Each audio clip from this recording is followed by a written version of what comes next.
In September 1950, something drifted through the fog over San Francisco. For 6 days, it spread across the city. It moved through streets, seeped into buildings, and entered the lungs of every single person living in the Bay Area. None of them knew. It would take another 27 years before the American public learned what the United States Navy had actually done. And by the time the truth came out, at least one man was already dead. This is the story of Operation Sea Spray, the day the US Navy turned an American city into a laboratory, and the people who paid the price. October 11th, 1950. A 75-year-old man named Edward Nevin checks into Stanford Hospital. 2 weeks earlier, he had undergone a routine prostate surgery. He should have been recovering at home with his family.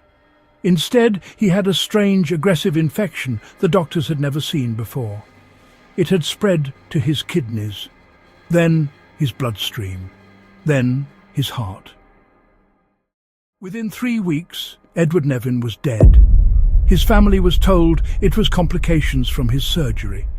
A tragic outcome, but nothing unusual for a man his age. They buried him. They grieved.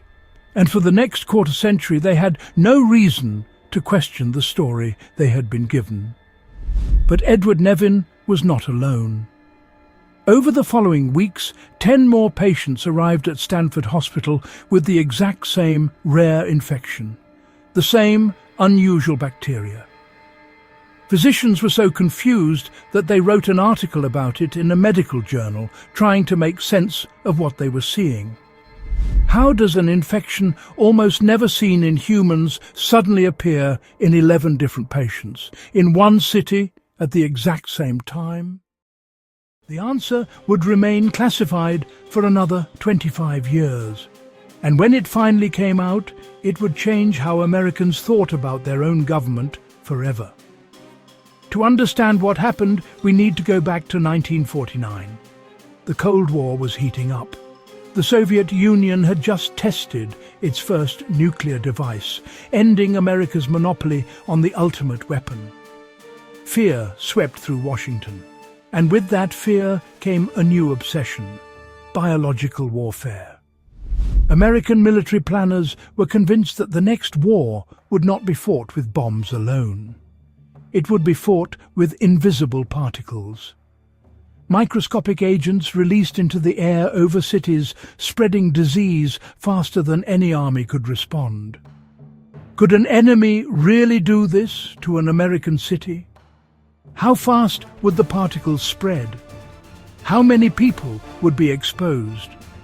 And most terrifying of all, how would anyone even know an attack was happening until the bodies started appearing in hospitals? The Pentagon needed answers, and they decided to find them the fastest way possible, by testing it themselves, on Americans. At Fort Detrick, Maryland, a secret division was formed inside the Chemical Corps. They called themselves the Special Operations Division. Their mission was classified at the highest level. Their existence was denied, and their first test was carried out in August 1949, right in the heart of the American government itself. They walked into the Pentagon. Using hidden equipment, operatives released bacteria into the air handling system of the largest office building on Earth. Within minutes, the particles had circulated through every floor, every hallway, every office. Tens of thousands of military personnel breathed them in, completely unaware. The test, the Special Operations Division concluded, was a success. In April 1950, a Navy ship off the coast of Norfolk, Virginia, released a cloud of particles into the wind. A few months later, they were ready for something much bigger. A full-scale metropolitan test on a real American city. They needed somewhere dense, somewhere coastal, somewhere wrapped in natural fog that would hide exactly what they were doing. They chose San Francisco. Starting on September 20th, 1950, a U.S. Navy minesweeper drifted 2 miles off the California coast. For 6 consecutive days, hoses mounted on its deck sprayed 2 strains of bacteria into the ocean wind. Serratia marcescens, Bacillus globigii. The clouds drifted inland, invisible inside the city's famous fog. They rolled over the Golden Gate, over Fisherman's Wharf, over Chinatown, the Mission, the Sunset, over the neighborhoods where 800,000 people were eating dinner, putting their children to bed, walking their dogs, going about their ordinary lives. The Navy had set up 43 secret monitoring stations throughout the city. The results were definitive. Nearly every resident of San Francisco had inhaled at least 5,000 bacterial particles. Many had inhaled millions. The particles had penetrated homes, offices, schools, hospitals. They had been breathed by the elderly, by pregnant women, by newborns. The military's conclusion was chilling. If those bacteria had been the real thing, if they had been something genuinely dangerous, nearly the entire population of San Francisco would have been infected within a single week. An entire American city erased in days. But here is what they did not tell you. Operation Sea Spray was not the end. It was only the beginning. Between 1949 and 1969, the United States military conducted at least 239 open-air tests just like this one. San Francisco was just one location on a long list. They released particles in New York City, in Washington, D.C., in Panama City, Florida, in Key West, along the Pennsylvania Turnpike, across the skies of the American Midwest. In 1966, agents walked into the New York City subway system carrying briefcases. At rush hour, they dropped light bulbs filled with bacteria onto the tracks between moving trains. The glass shattered, the bacteria was released, and the subway trains themselves, pushing through the tunnels, became giant aerosol pumps that pushed the particles throughout the entire system. Thousands of commuters inhaled the clouds without ever knowing. The military never followed up to see how many of them got sick. In another test, they released a cloud of cadmium sulfide, a compound now known to cause cancer, over the skies of Minnesota and other Midwestern states. Particles were detected more than 1,000 miles away, as far as upstate New York. That was the point. They wanted to know if they could cover the entire continent with invisible particles, and they proved they could.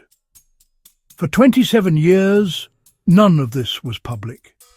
Not one single American knew their own military had been using them as unwilling test subjects.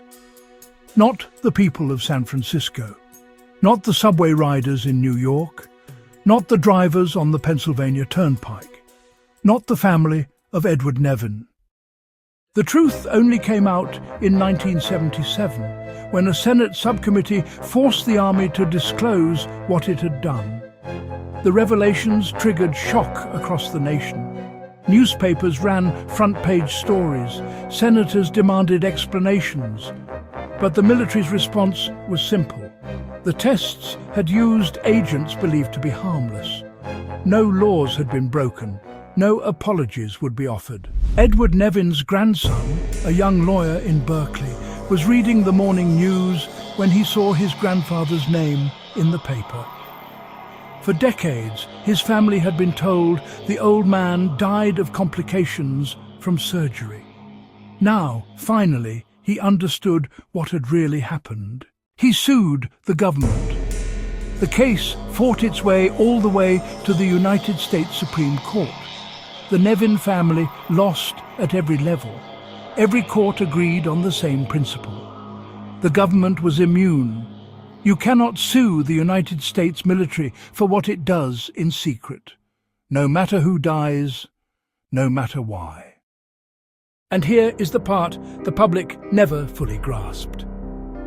The story did not end in 1977. In 2004, a medical investigation concluded that bacterial descendants from the 1950 tests might still be causing infections across the San Francisco Bay Area, more than 50 years later. In 2001, a Walnut Creek pharmacy suffered an outbreak of the exact same strain the Navy had released. 10 people were hospitalized. 3 of them did not survive. The particles the Navy released in 1950 did not simply disappear. They settled into the ecosystem of the Bay Area.